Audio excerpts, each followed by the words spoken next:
Good day. It's your girl Sadi Rose coming to you with the word for today. I almost didn't do the word, y'all. If y'all can't tell, like with my hair, I'm not hiding nothing. Yes, I was out of there. I was so exhausted.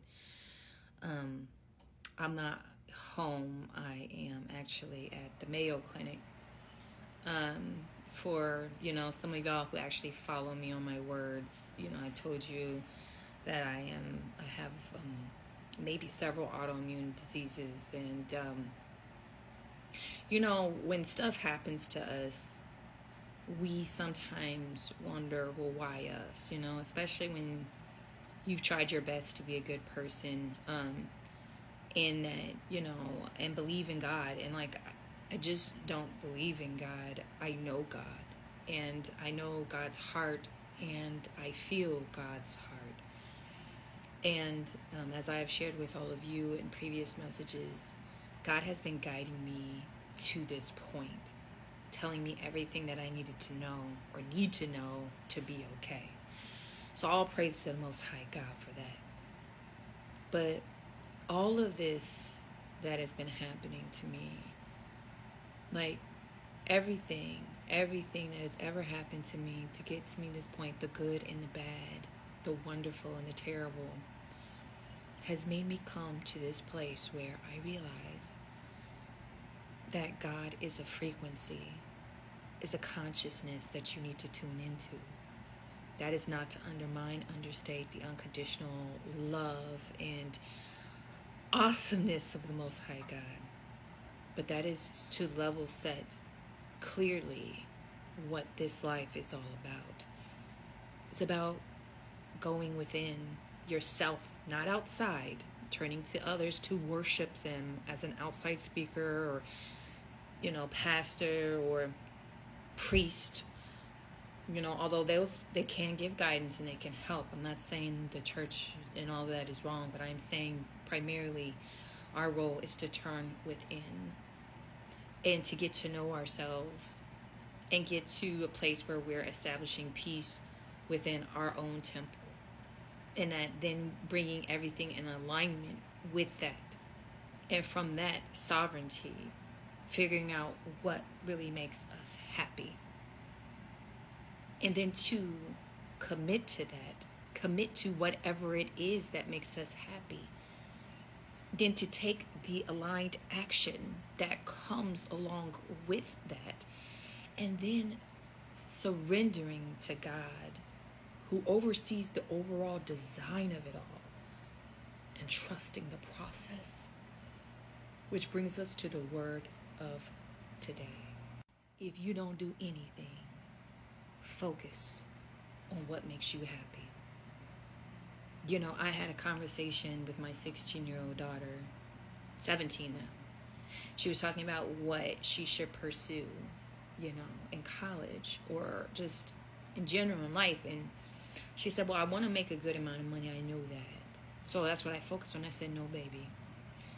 You can focus on that and you can make smart decisions. But what's most important is that you live a life of happiness, that you're doing something that you enjoy doing. Because if you do not, you are out of alignment of what your spirit is telling you to do. And while you could temporarily make money, you eventually will be either pushed out of that frequency and that reality that you are forcing on yourself, or you will resign yourself from it, and you'll pretty much be delaying your life path. You'll just be pushing it down the road. And I say it to my daughters, and I say it to other people. You either can do it right now, what you're choosing to do to put yourself in alignment. And it can be hard. It will be hard, y'all. When we talk about heaven and we say, oh, it'll be after we die, and then we can atone for our sins and we can ask for forgiveness. I'm here to tell you that the work has to be while you're alive. Because when you go to heaven, which is a frequency, you'll just be reset back here to do the work. You have to do the work while you're here. And it's hard work to heal. It's hard work to set intentions and then to take aligned action to achieve the states of being that you desire. And if it's happiness, to set that intention, to take the steps, the aligned action to achieve that happiness. And that could mean that you are allowing things that do not align with your frequency, with your energy, with your peace, with your happiness to stay in your domain. That you will have to release that. Y'all,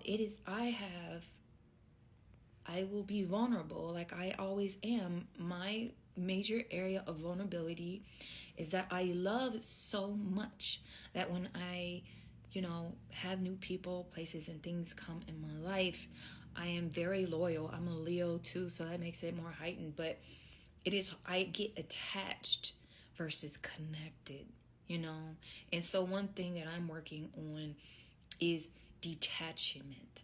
So understanding when there is a season for a person, place, or thing in my life, getting the lesson, getting the experience that will help me elevate or possibly ripple and help others in the way that they need to for whatever purpose God brought me into their life, and allowing for that, but then releasing that connection so that then I can bring in the new and I can continue those steps that are going to lead me and align action in the divine design of God has for my life, where I will trust the process, I will flow with it, but I've got to get out of my own way.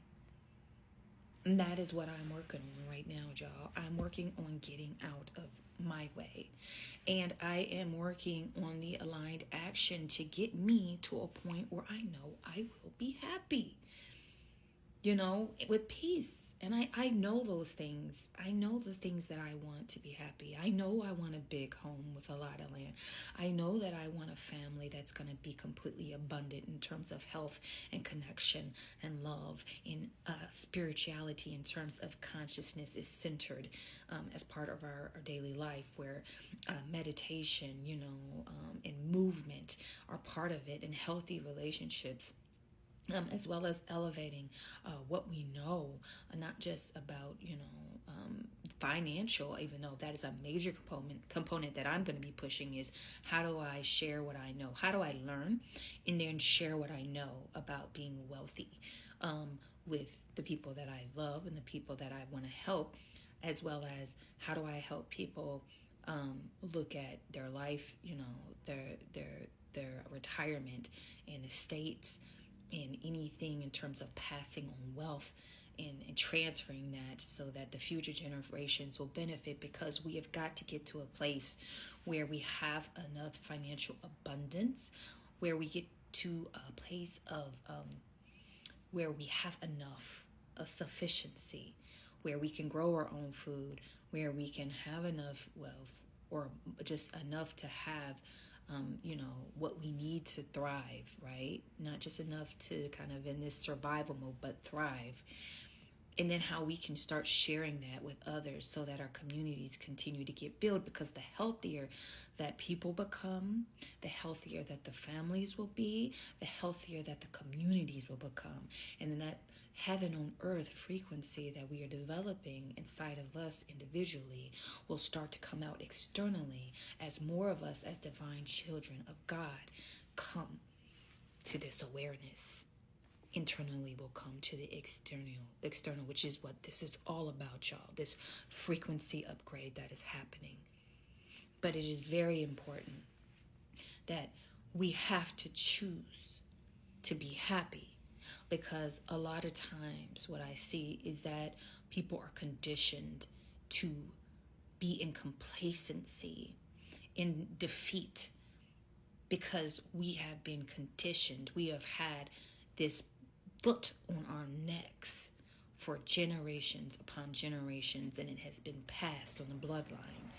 And so we get to a point where we are resolved to do what we think that we deserve. Either that's been kind of tricked, we've been tricked to believe, or that, just enough to get by, just enough, to be in survival, just enough to not, have to be in a state of chaos or panic. And that is not a healthy place to be. But yeah, we want to be in a place where we believe that we deserve everything that we intend desire, and that it is actually attainable, that we know it, that we know it's attainable if we do these key steps, which is setting the vision, taking aligned action, and then trusting the process and surrendering to God. And then any time that we are out of alignment of pursuing what makes us happy, that we then recalibrate, readjust, examine very intentionally, very mindfully what's working and what isn't working and what needs to be changed. And then that we work hard to sustain it, where we work hard to sustain, if it's happiness is the state of being, that we work hard to sustain it. Because y'all, any intention that you're bringing in, any state of being that you bring in will require maintenance. It will require daily practices in your life to make sure that that frequency is sustained, to protect your home, to protect and invest in your temple, to nourish your temple, to be mindful of where you're going, what you're doing, people you're around. And if any of that tries to come into your frequency, to address it appropriately. Or if there's a new place that can take you to another opportunity, that's going to make you happier, that's going to bring you closer to your vision, to have the discernment for anybody making that offer to not make you fall into traps, but to actually set you on the right course. I hope that this is relevant. I hope that it's helpful. I'm sending you so much peace, light, and love unto you. I love y'all. Peace.